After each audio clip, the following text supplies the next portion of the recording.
Okay, chapter 10-2, we're going to talk about the greatest land deal of all time, the Louisiana Purchase. And of course, Thomas Jefferson gets credit for this. However, you got to say, if it hadn't been for John Adams kind of standing firm against his own political party and not going to war with France and not upsetting Napoleon, the Louisiana Purchase probably would have never happened. So even though Jefferson is the one that kind of makes the deal, I think Adams needs a little bit of credit for this as well. Okay, there needs to be a little bit of background here, though. Okay, so what's really important is the Mississippi River. Now, our land, the United States in this time, goes from the Atlantic Ocean to the east bank of the Mississippi River.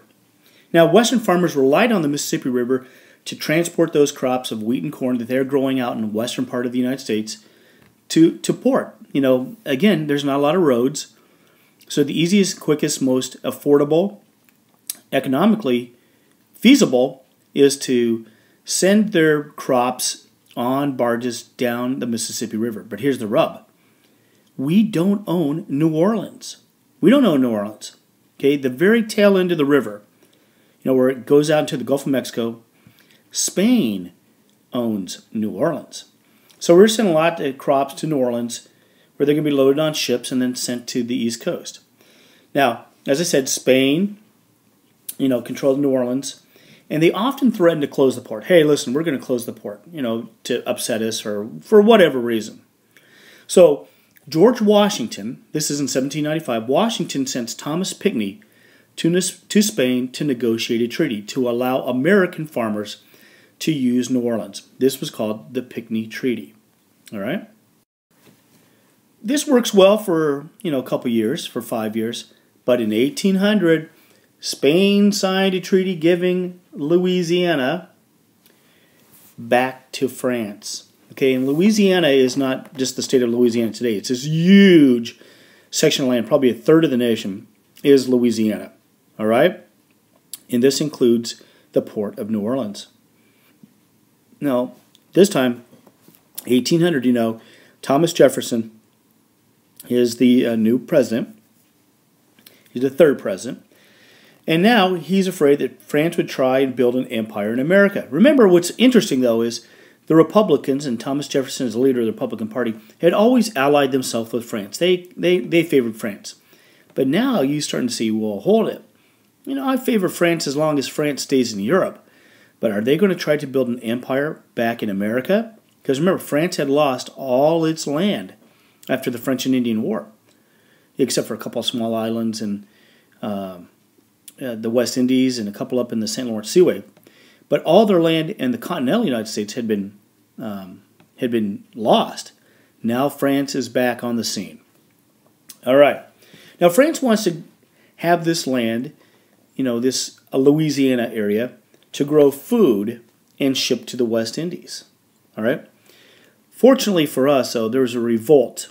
The Haitians revolted and kind of messed up Napoleon's plan. Napoleon is neck deep in war with the British, with the Prussians, with the Austrians. He doesn't need another war in the Americas. So this idea of growing food in Louisiana, shipping it to the West Indies, starts to sour. All right? So his dream of having this French empire in America begins to fade a little bit. Now Jefferson sees an opportunity. So he sends Robert Livingston and James Monroe to buy New Orleans. Remember, just New Orleans. And West Florida. And at the time, the Florida Panhandle extended almost all the way to New Orleans at the time. They want to buy the port in City New Orleans in West Florida from Napoleon, and they could spend $10 million. Okay? All we're trying to buy is the City of New Orleans and West Florida. $10 million. All right. So Talleyrand, you remember him from the XYZ affair, the Prime Minister? He tells Livingston and Monroe, hey, we will sell you all of Louisiana. And they're like, whoa. Okay, now remember, there's no emails, there's no phone calls. They can't call Jefferson and say, hey, should we buy this or not? Remember, they're authorized to spend $10 million and just to buy New Orleans, West Florida. but they see this as an opportunity of a lifetime. So they probably gather together that night in their hotel and they say, okay, here's what we're going to do.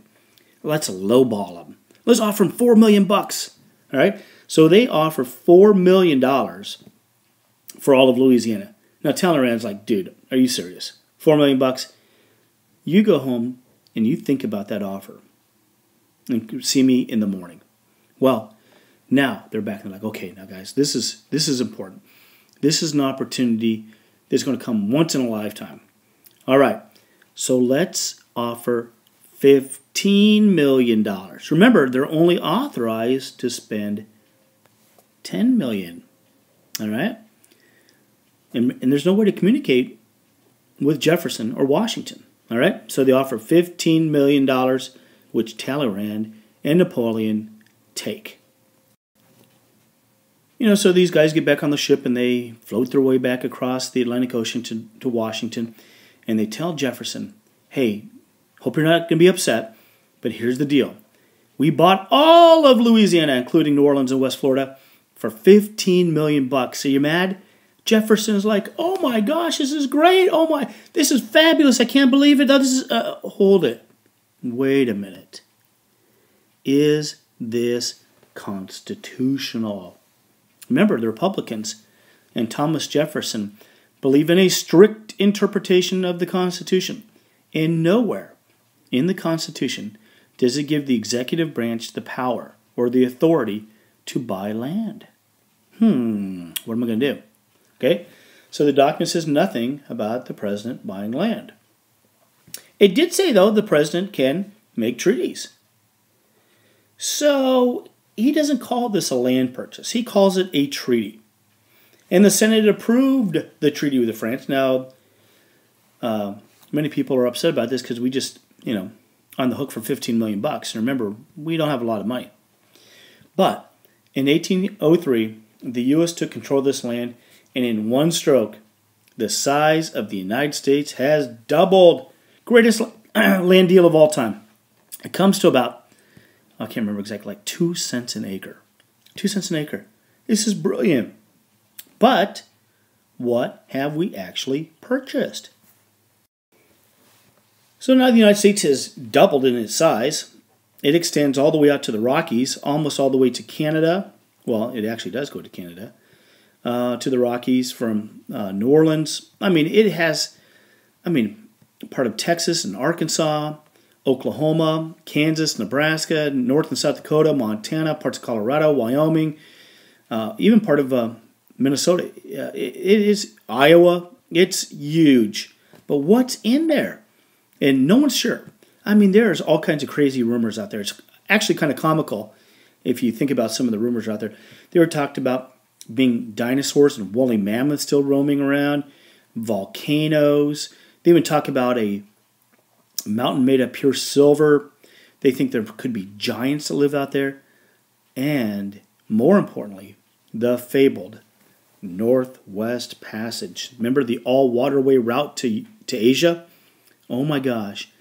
Maybe the Northwest Passage exists there, and American can get rich trading with the Orient. But what do we need to do? We need to explore it. So, Jefferson decides to send out some teams to explore. First one we're going to talk about is the Lewis and Clark expedition. And our school, Lewis and Clark Middle School, is named after these two guys. The expedition lasts from May 1804 to November of 1806. Well, Jefferson picks his personal secretary, Meriwether Lewis, to head the expedition. Now, Lewis is kind of a tragic figure, and we'll get to this maybe later on. But anyways, he deals with bouts of depression, melancholy. He will, be all up, gung ho, fired up, and then kind of sinks into this depression. And it's been something that has troubled him his whole life. I think it's run in his family as well. And he takes this leadership of this expedition, and I think he realizes that, I'm going to need some help. So he turns to his friend, who they'd served together in the Army. In fact, his friend, William Clark, had been his commander at one time, to be the co-leader. William Clark is is a larger-than-life figure. He's gregarious. He's outgoing. He's daring and bold. Kind of the opposite of what Lewis is. Lewis tends to be a little bit more introverted, kind of a thinker. William Clark turns out to be a perfect co-leader for this expedition. Okay, this is what they were ordered to do. They were to map a route to the Pacific Ocean. They were to study the weather, the plants, the animals, and the geography. Explore what's there. Tell me what's out there. What kind of new plants, animals. What's the weather like? Okay? And their final mission is to develop friendly relations with the native people that live in this new land. Okay, so they have to get a team together. Now, many people volunteer for this expedition, this journey, this adventure. Okay? But they're going to look for people with these characteristics. They want people of strong moral character. They're not looking for thieves or liars, slackers. They're looking for people with that have a good, strong work ethic, that are honest, bold, daring, brave. They're looking for strength. These guys are going to be put through an endurance test that probably very few humans in the history of mankind have ever endured. They also have to have good hunting skills because, remember, they are going to be living pretty much off the land. They're going to take supplies with them, but what if it runs out? They have to have people that know how to hunt. And they need guys who have the ability to survive in the wilderness. Okay? People that can sleep under the stars, that know where to find water, to build shelters. Those are the guys they're going to take. Now, 50 men made up the original group called the Corps of Discovery. Corps of Discovery. One of the people that was on the Corps of Discovery is a guy, African-American, named York. York has been Clark's slave since childhood. All right? And Lewis brings his big Newfoundland dog, Seaman, with him. And he's part of the journey as well. Okay, now, the hardship these guys face is incredible. The dangers. But only one person died on this whole expedition. His name is Sergeant Floyd, who died just a little north of where our school is, in Omaha, around Sioux City, Iowa, and he died of a burst appendix. That's what they think. Now, if he'd been in Philadelphia or Boston or Washington, D.C., he still would have died because a burst appendix at the time, they didn't have a way to solve the issue. So unfortunately, he died. He's buried. If you drive up Interstate 29, head north up through Iowa, you'll see a big monument. It looks like the Washington Monument, and that's where Sergeant Floyd is buried on a bluff. You can go visit today. I encourage you to do so. But Sergeant Floyd is the only person who died on this whole journey, which is amazing if you think about it. But these guys are they're basically taking this big barge and pushing it up the river against the current. They're fighting mosquitoes everywhere. They are in land they don't know. And they come to this wilderness, this prairie, and they'd seen meadows before. That might stretch for a couple hundred acres. But this is from horizon to horizon, something they had never seen before. They even say that, at this time, a squirrel could jump on a tree on the coast of the Atlantic Ocean and go from tree to tree all the way to the Mississippi River and never touch the ground. These people had grown up in a forest of trees. Everywhere they saw were trees. But once they get, away from St. Louis, through Missouri, and start pushing up through Nebraska, they come to the Great Plains. They had never seen anything like it in their lives. What they encounter on the plains are immense herds of buffalo and deer and elk and antelope. If I could take you up onto a hill, transport you back in time to this, it would be like the Serengeti of Africa. There would be herds of buffalo, herds of deer. There would be packs of wolves, bears, grizzlies. It was just like being in Africa. The Great Plains of America at this time was just a Garden of Eden for animals. All right? They also encountered numerous tribes along the way, And now they bring with them peace medals, mirrors, beads, knives, baskets, needles, fish hooks as gifts. All right? They want to have a friendly relationship with them. And on these peace medals is like a picture of Jefferson, and they call him, the great father. They are sending a message that, yeah, we want to be peaceful with you guys. We want to have good relations with you, but we own this land. Your great father owns you now. All right? Now they basically fight their way up the current. It's unbelievably difficult, and they make their first winter with the Mandan tribe in present-day North Dakota. Not nearly as far as they thought they were going to get. All right? So they have to spend the first winter in North Dakota. Now, at the camp in North Dakota, at the Mandan village, they actually built a kind of a little fort across the river from the Mandans. The relationship is really good. They gather together often. They feed and eat together. They entertain one another. The natives show them their dances. I've heard stories of the Corps of Discovery playing their fiddle and singing songs and dancing. But most importantly, they meet a young Shoshone. Okay? Now the Mandan are Sioux, the Mandan Sioux. But in their group is a girl, a Shoshone girl named Sacagawea. Some people say Sacagawea. I say Sacagawea. That's what the Shoshone call it, Sacagawea. Now, she's a slave. She's been captured by the Mandans as a little girl and brought to the Mandan camp, where she is then married off to a French fur trader named Toussaint Charbonneau. And Lewis and Clark said, hey, this girl's Shoshone. And I know from talking to the Mandans that further up the river are the Shoshone. And Toussaint Charbonneau speaks many languages. He's going to be this great guy. Yeah, we'll bring on his wife, But we really want Toussaint Charbonneau. And besides, guess what? Sacagawea is pregnant, boy. But we need him. Well, here's what happens. Toussaint Charbonneau kind of turns into kind of a dud. But Sacagawea is amazing. She is probably one of the most important people in the whole Corps of Discovery. By the way, she gives birth that winter at the Mandan camp. Lewis and Clark kind of are there to kind of help nurse her. But come spring, they are going to leave with her and her little baby in tow. All right?